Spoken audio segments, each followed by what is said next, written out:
Well, the world's only corn palace in Mitchell is an official destination of the Great American Road Trip in celebration of America's 250th anniversary.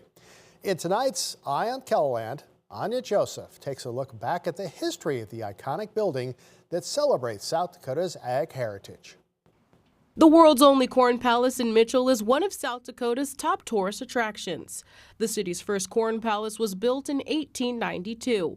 The one that currently stands on Main Street is the third palace that's been built. The first two places it was technically a block south of here.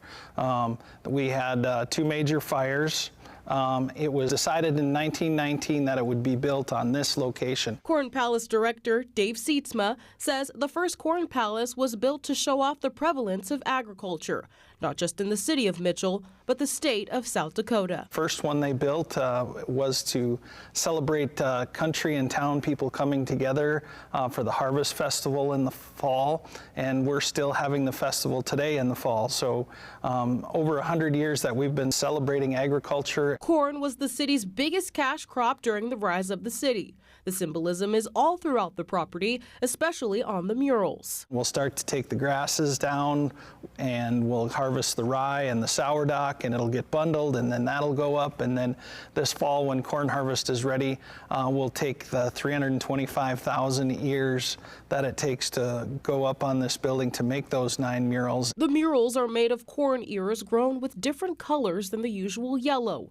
Former product raiser and decorator for the Corn Palace, Dean Strand, says when he started off in 1983, there were only 3 colors of corn used. But now, decorators have 13 colors to choose from. The intricate process starts with an ear of corn having a kernel with a different color than the rest. We just take a pocket knife and pick out those kernels, and when we got like a coffee can full, we would plant them off by themselves somewhere. And if after doing that for 5 years, you get a solid ear. Strand recalls the first color he was able to create. The first color that we developed was blue. We picked the blue kernels out and planted them off by themselves. And when you get about a 5-gallon pailful, that's about how much seed it takes to plant enough of each color for the corn palace. When it comes to picking corn during harvest for the murals, the moisture of the corn is important for the longevity of the art. We find that if we work at between 18 and 24% moisture when we saw it in half, that works the best. If you put it up wetter than 24-25% moisture, when it dries, it curls and pulls away from the back. So we change all the murals outside every year.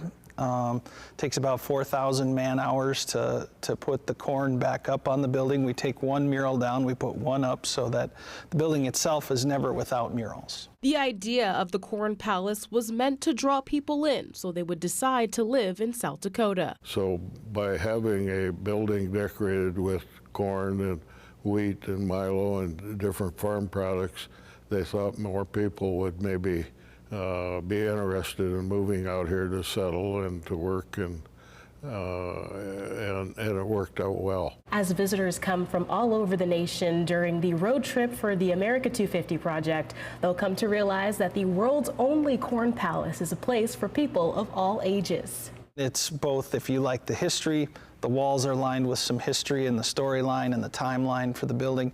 If you're a young kid, there's places to rip around outside. You get to see big tractors out in the lobby. To make sure tourists have fun and learn about the city's history at the same time. With Eye on KELOLAND, Anya Joseph, KELOLAND News.